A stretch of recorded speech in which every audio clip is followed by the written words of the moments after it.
പുതിയ പാർട്ടി രൂപീകരിക്കുമെന്ന് ജെഡിഎസ് കേരള ഘടകം. ജനതാദൾ എസ് എന്ന പേര് ഉപേക്ഷിച്ചു. ബിജെപിക്കൊപ്പം നിന്ന് പ്രവർത്തിക്കുന്ന പാർട്ടിയുടെ ഘടകമായി അറിയപ്പെടാൻ ആഗ്രഹിക്കുന്നില്ല എന്ന് മാത്യു ടി തോമസ് പറഞ്ഞു. ആർജെഡിയിൽ ലയിക്കാൻ ആലോചിച്ചിട്ടില്ല. നിയമപരമായ കാര്യങ്ങൾ കൂടി പരിശോധിച്ച ശേഷം പുതിയ പാർട്ടി പ്രഖ്യാപിക്കുമെന്ന് മാത്യു ടി തോമസ് വ്യക്തമാക്കി. ഒരു രൂപത്തിലും ബിജെപിയോടൊപ്പം നിന്ന് പ്രവർത്തിക്കുന്ന ഒരു പാർട്ടിയുടെ ഘടകമായി കേരളത്തിലെ ഘടകം അറിയപ്പെടാൻ ഇഷ്ടപ്പെടുന്നില്ല. സ്വാഭാവികമായും ജനതാദൾ എസ് എന്ന പേര് കേരളത്തിലെ പാർട്ടി ഉപേക്ഷിക്കേണ്ടി വരും. ഉപേക്ഷിച്ചുകൊണ്ട് ഒരു പുതിയ പാർട്ടി രജിസ്റ്റർ ചെയ്യാൻ ചില ആളുകളെ ചുമതലപ്പെടുത്തുകയാണ്. ആ പാർട്ടിയിലേക്ക് പിന്നീട് രജിസ്റ്റർ ചെയ്യപ്പെടുന്ന പാർട്ടിയിലേക്ക് പിന്നീട് കേരളത്തിലെ ഘടകം ലയിച്ച് ചേരാനാണ് ഇപ്പോൾ ഉള്ള ആലോചന. നിയമപരമായ കാര്യങ്ങൾ കൂടി പരിശോധിക്കേണ്ടിയിരിക്കുന്നു.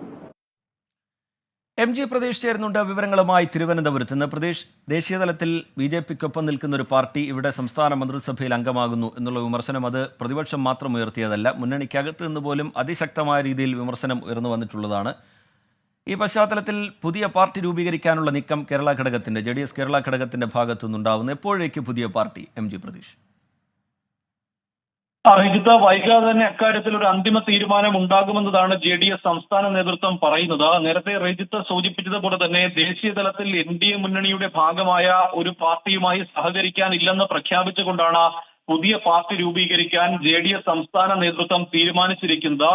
ബിജെപിക്കൊപ്പം നിന്ന് പ്രവർത്തിക്കുന്ന പാർട്ടിയുടെ ഒരു ഘടകമായി അറിയപ്പെടാൻ ആഗ്രഹിക്കുന്നില്ല എന്ന് മാത്യു ടി തോമസ് ഇന്ന് വ്യക്തമാക്കിയിട്ടുണ്ട്. ജനതാദൾ എസ് എന്ന പേര് ഉപേക്ഷിച്ചിട്ടുണ്ട്. ഇതിനോടകം തന്നെ പുതിയ പാർട്ടി വൈകാതെ തന്നെ രജിസ്റ്റർ ചെയ്യുമെന്നും ഇതിന്റെ നടപടിക്രമങ്ങൾക്കായി ആളുകളെ ചുമതലപ്പെടുത്തിയെന്നും മാത്യു ടി തോമസ് ഇന്ന് വ്യക്തമാക്കിയിട്ടുണ്ട്. പുതിയ പാർട്ടി രൂപീകരിച്ച ശേഷം നിലവിലെ കേരള ഘടകം അതിലേക്ക് ലയിക്കാനാണ് നിലവിൽ തീരുമാനിച്ചിരിക്കുന്നത്. സാങ്കേതികപരമായും നിയമപരമായും ഏതെങ്കിലും തരത്തിൽ പ്രശ്നങ്ങൾ ഉണ്ടോ എന്ന് കൂടി പരിശോധിക്കും. അത് പരിശോധിച്ച ശേഷമായിരിക്കും അന്തിമ പ്രഖ്യാപനം ജെഡിഎസ് സംസ്ഥാന ഘടകത്തിന്റെ ഭാഗത്ത് നിന്ന് ഉണ്ടാകുന്നത്. മറ്റൊന്ന്, ബിജെപി വിരുദ്ധ കോൺഗ്രസ് ഇതര നിലപാട് സ്വീകരിക്കുന്ന മറ്റ് പാർട്ടികളുമായും ലയിക്കാൻ ജെഡിഎസ് സന്നദ്ധരാണ്. പക്ഷേ ഉടൻ അത്തരത്തിലൊരു തീരുമാനത്തിലേക്ക് പാർട്ടി പോകില്ല എന്നുകൂടി വ്യക്തമാക്കുന്നു. മറ്റൊന്ന്, ഭാവിയിൽ ദേശീയ നേതൃത്വം ബിജെപി ബന്ധം ഉപേക്ഷിച്ച് വന്നാൽ വീണ്ടും അതിലേക്ക് തിരികെ ലയിക്കാനും താല്പര്യമുണ്ട് എന്ന് ജെഡിഎസ് കേരള ഘടകം വ്യക്തമാക്കിയിട്ടുണ്ട്. എന്തായാലും വലിയൊരു സമ്മർദ്ദം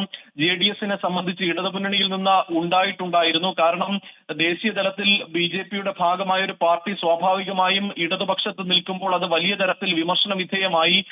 ഒപ്പം മുന്നണിയിലെ മറ്റ് ഘടകകക്ഷികളും അത് വിമർശനമായി ഉന്നയിച്ച പശ്ചാത്തലത്തിൽ കൂടിയാണ് ആ ഒരു സമ്മർദ്ദത്തിന്റെ ഫലമായ ഒരു പുതിയ പാർട്ടി രൂപീകരിക്കാൻ ജെഡിഎസ് കേരള ഘടകം തീരുമാനിച്ചത്. വൈകാതെ തന്നെ അക്കാര്യത്തിൽ ഒരു അന്തിമ പ്രഖ്യാപനം ഉണ്ടാകുമെന്നതാണ് പ്രതീക്ഷിക്കപ്പെടുന്നത്. ശരി, ജനതാദൾ എസ് എന്ന പേര് ഉപേക്ഷിക്കുന്നു കേരള ഘടകം. പുതിയ പാർട്ടി രൂപീകരിക്കും. RJD ലയനം അജണ്ടയിലില്ല എന്നും വ്യക്തമാക്കുന്നു നേതാക്കൾ. MG പ്രതീഷ് വിവരങ്ങൾ നൽകുകയായിരുന്നു തിരുവനന്തപുരത്ത്.